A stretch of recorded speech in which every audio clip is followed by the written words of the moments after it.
सिद्धनाथ विविध कार्य सहसेवा संस्थेची 31वी वार्षिक सर्वसाधारण सभा उत्साहात संपन्न।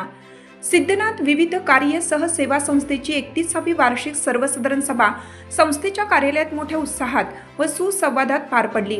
यावेळी संस्थेचे सर्व सभासद तसेच संचालक उपस्थित होते। सभेचे स्वागत व प्रास्ताविक संस्थेचे माजी चेअरमन माननीय जितेंद्र चौले यांनी केलं। सचिव महालिंग बाकळे यांनी संस्थेच्या मागील वर्षातील कामकाजाचा सविस्तर आढावा घेतला। संस्थेने सलग 12 वर्ष अ वर्गाचे लेखापरीक्षण ऑडिट मिळवले असून या यशाबद्दल उपस्थित सभासदांनी संचालक मंडळ आणि सचिव मंडळाचे विशेष कौतुक केले आहे। संस्थेच्या आर्थिक कामगिरीवर समाधान व्यक्त करत अध्यक्षांनी यावर्षीही सालाबादप्रमाणे 5% लाभांश वाटप करण्याची घोषणा केली।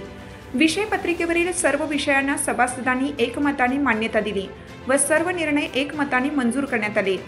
संस्थेची सातत्यपूर्ण प्रगती आणि पारदर्शक कारभार याबद्दल सर्व स्तरातून समाधान व्यक्त करण्यात येत असून सभेचा समारोप आभार प्रदर्शनाने करण्यात आला। हिरकणी न्यूज करिता सहसंपादक राहुल गायकवाड, अर्जुनवाड।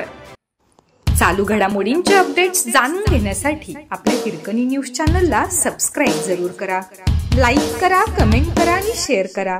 बेल आयकॉनवर प्रेस करा आणि नोटिफिकेशन्स मिळवा।